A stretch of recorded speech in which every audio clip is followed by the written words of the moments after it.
मतलब 80% महिलाएं ऐसी है जिन्हें स्क्वाटिंग नहीं होती, और कितनी महिलाएं ऐसी है जिन्हें ऑर्गेजम नहीं होता। फॉर्मेट जरूर चेंज हो गया है वीडियो का, वीडियो अब ऐसे ना बन के ऐसे बन रही है, लेकिन मेरा जो बात करने का अंदाज है वो वही रहेगा, क्योंकि वही तो मेरी पहचान है।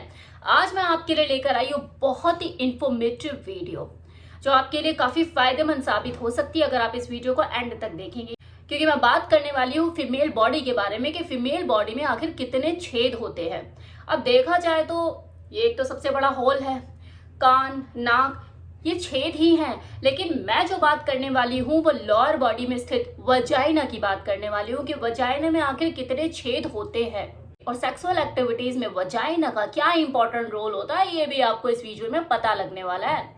ऐसे फीमेल बॉडी स्पेशली उसके जो प्राइवेट पार्ट होता है, इसके बारे में एक बेसिक नॉलेज तो होनी ही चाहिए। फिर वो चाहे फीमेल हो या मेल, आवश्यक जानकारी तो आपको होनी ही चाहिए। अगर कभी अंधेरे में डालना पड़ गया तो पता तो होना चाहिए कि डालना कहाँ पर है।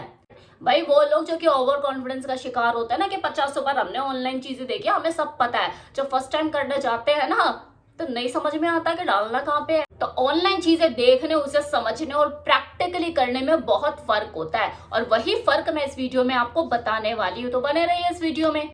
तो चलिए अब आपका ज्यादा टाइम ना लेते हुए इस वीडियो की शुरुआत करते हैं। आमतौर पर वजाइना में 3 छेद होते हैं।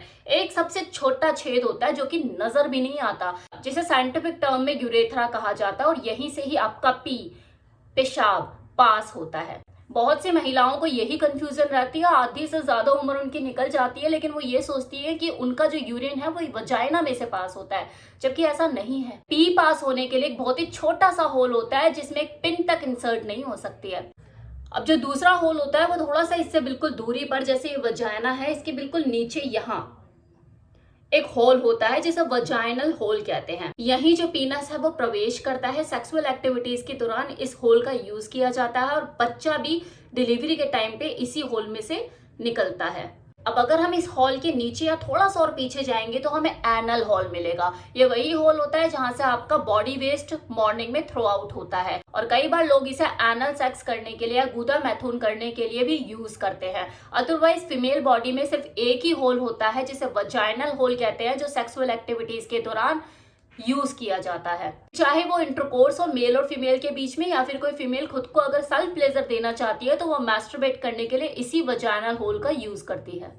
अब कुछ लोगों को ये बहुत ही चौंका देने वाला तथ्य लगता है कि सेक्स के दौरान, खासकर जब वो फोर प्ले कर रहे होते हैं, तो वजाइना में इतनी वेटनेस कहां से जाती है, इतनी चिकनाहट कैसे पैदा हो जाती है। तो एक प्राकृतिक ल्यूब होता है जिसकी प्रोडक्शन वजाइना में स्थित स्वेट ग्लैंड ही करती है, ताकि आपका जो पेनिट्रेशन है वो स्मूथ हो सके, सेक्स दोनों के बीच प्लेजरेबल हो सके। अब मैं वजाइना में स्थित ऐसी छोटी छोटी चीजों के बारे में आपको बताने वाली हूँ, जिनका सेक्सुअल एक्टिविटीज के दौरान किसी फीमेल को ऑर्गेजम वो प्लेजर पहुंचाने में बहुत ही इंपॉर्टेंट रोल होता है। जैसे वजाइना में एक क्लिटोरिस स्थित होता है, जो कि बहुत ही सेंसिटिव अंग में से एक होता है। ये हर फीमेल की बॉडी में अलग अलग शेप और साइज का हो सकता है, जहां हजारों की संख्या में सेंसिटिव नर्व्स एंड होती है, और ये किसी भी फीमेल का प्लेजर पॉइंट हो सकता है, जहां पे छूने से, उसे टच करने से किसी फीमेल के अंदर एक्साइटमेंट का लेवल बढ़ता है और वो जल्द ही रिसीविंग मोड पर आ जाती है। जैसा कि मैंने कहा कि क्लिट हर फीमेल बॉडी में शेप और साइज में अलग अलग हो सकता है। यह मटर के दाने से लेकर राजमा के दाने जितना बड़ा भी हो सकता है, लेकिन इसके छोटे या बड़े होने से इसमें होने वाली सेंसुअलिटी पर कोई खास असर नहीं पड़ता, और फिर काफी हद तक चीजें डिपेंड करती है कि वो पुरुष जो उसके साथ प्ले कर रहा है वो कितना एक्सपर्ट है, वो उसके अंदर सेंसुअलिटी पैदा कर सकता है या नहीं, उसे क्लिट के साथ प्ले करना आता है या नहीं। फिंगर से, लिप से, टंग से, हर किसी टच का सेंसेशन अलग ही होता है।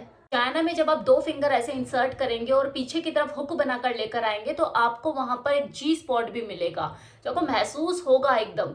उस जी स्पॉट को हुक बना के जब आप ऊपर नीचे ऐसे करोगे, तो आपकी फीमेल पार्टनर को बहुत ज्यादा अराउजल और एक्साइटमेंट महसूस होगी, उसे मल्टीपल ऑर्गेजम भी फील होंगे। ये वही एक्ट होता है जिसके करने पर कई बार कोई फीमेल स्क्वाटिंग तक कर देती है, मतलब वो इतना प्लेजर महसूस करती है कि पानी का फव्वारा भी छोड़ देती है। ये पानी रंगहीन और गंधहीन होता है, जो कि मिश्रण होता है कई प्रकार के केमिकल फ्लूइड और यूरिन का। अब स्क्वाटिंग होने का मतलब ये नहीं है कि हर फीमेल स्क्वाटिंग करेगी, मतलब आप जाओ और ऑर्गेज्म जब उसे मिल रहा है तो आप सोचो कि हाँ अब जो मेरी पार्टनर है वो पानी का फव्वारा छोड़ेगी। तो हर फीमेल ये स्क्वाटिंग करे ऐसा जरूरी नहीं, और स्क्वाटिंग करना किसी फीमेल की संतुष्टि की निशानी भी नहीं। तो मन के किसी कोने में ये मान लेना कि मैंने मेरी फीमेल पार्टनर को पानी का फव्वारा छुड़वा दिया, उसको स्क्वाटिंग करा दी, तो वो मुझसे पूरी तरह से अब संतुष्ट है, ये गलत है। इसी तरह से मल्टीपल ऑर्गेजम किसी फीमेल को मिलना उसकी संतुष्टि की निशानी नहीं। ऐसे कोई प्रमाण पत्र नहीं मिल जाएगा आपको कि हाँ उसे ऑर्गेजम मिल गया या उसे मैंने स्क्वाटिंग करा दी तो वो मुझसे संतुष्ट है। ऐसी महिलाएं हैं जिनको स्क्वाटिंग नहीं होती, मतलब 80% महिलाएं ऐसी हैं जिन्होंने स्क्वाटिंग आज तक नहीं करी लेकिन वो अपने पार्टनर से संतुष्ट है। इसी तरह से ऑर्गेजम भी किसी को होता है तो किसी को नहीं होता। फीमेल बॉडी दिखती एक जैसी है लेकिन उसका रिस्पॉन्स करने का तरीका, उसका रिएक्ट करने का तरीका अलग हो सकता है। तो अगर किसी फीमेल को ऑर्गेजम नहीं हो रहा है या उसको स्क्वाटिंग नहीं हो रही है तो इसका मतलब ये नहीं कि वो आपसे संतुष्ट नहीं है। और वैसे भी स्क्वाटिंग को महसूस करने के लिए, मतलब उस पानी के फव्वारे को छोड़ने के लिए किसी फीमेल का खुद से भी तैयार होना जरूरी है। उसका फिजिकली और मेंटली प्रिपेयर होना जरूरी है कि हाँ मैं चाहती हूँ, मुझे करना है। जब तक वो रिसीविंग मोड पर नहीं आएगी, अपनी बॉडी को ढीला नहीं छोड़ेगी, सरेंडर नहीं करेगी अपने मेल पार्टनर को, वो स्क्वाटिंग कभी महसूस ही नहीं कर पाएगी। उसके अंदर से खुद से इच्छा है नहीं, वो तड़प है नहीं, और आप उंगली देकर लगे हुए हो अंदर, तो कैसे हो पाएगा। तो खुद का भी उसका मन होना चाहिए, तभी वो स्क्वाटिंग को महसूस कर पाएगी, पानी का फव्वारा छोड़ पाएगी। अगर आपकी फीमेल पार्टनर सेक्स के दौरान आपके साथ पूरी तरह से खो चुकी है, वो एंजॉय कर रही है उस मूवमेंट को, प्लेजर उठा रही है, तो मतलब वो संतुष्ट है। फिर भले ही वो ऑर्गेजम हासिल करे, स्क्वाटिंग करे या ना करे। तो चिल रहिए, रिलैक्स रहिए और सेक्स के दौरान अपनी पार्टनर के साथ उस फ्लो में बहते चले जाइए। फीमेल वजाइना की अगर बात की जाए तो देखो एक क्यूरियोसिटी तो होती ही है, मेल के अंदर भी और फीमेल के अंदर भी, कि भाई ये कैसा होता है और कैसा दिखता है। क्योंकि मेल प्राइवेट पार्ट तो उघड़ा हुआ होता है, सब कुछ प्रत्यक्ष सामने होता है, बोनर आता है उसमें सुबह पता लग जाता है कि हाँ भी इरेक्शन हो रहा है। लेकिन एक फीमेल वजाइना जो कि इतनी छुपी हुई चीज है कि उसके फंक्शन, उसके अंदर की जो चीजें हैं नहीं पता लगती। फीमेल वजाइना कुदरती इस तरीके से डिजाइन होकर आती है कि उसके बारे में कुछ भी अंदाजा लगा लेना मुश्किल है। प्रत्यक्ष रूप से कुछ नजर ना आता, ना दिखाई देता, जितनी चीजें छुपी हुई उतनी ही ज्यादा गहरी। इसलिए इसके इंटरनल स्ट्रक्चर, इसके फंक्शन को समझना बहुत जरूरी है ताकि सेक्स के दौरान सेक्सुअल एक्टिविटीज को कंफर्टेबल और प्लेजरेबल बनाया जा सके। और इस वीडियो में मैंने वही समझाने की कोशिश की है, वजाइना के स्ट्रक्चर और उसके फंक्शन को समझाने की कोशिश की है। उम्मीद करती हूँ वीडियो आपके लिए काफी इंफॉर्मेटिव रहा होगा, आपको पसंद आया होगा। तो कमेंट सेक्शन में बताइएगा जरूर, और ये भी बताइएगा कि सेटिंग कैसी लगी, इस फॉर्मेट में वीडियो बनाना आपको कैसा लगा।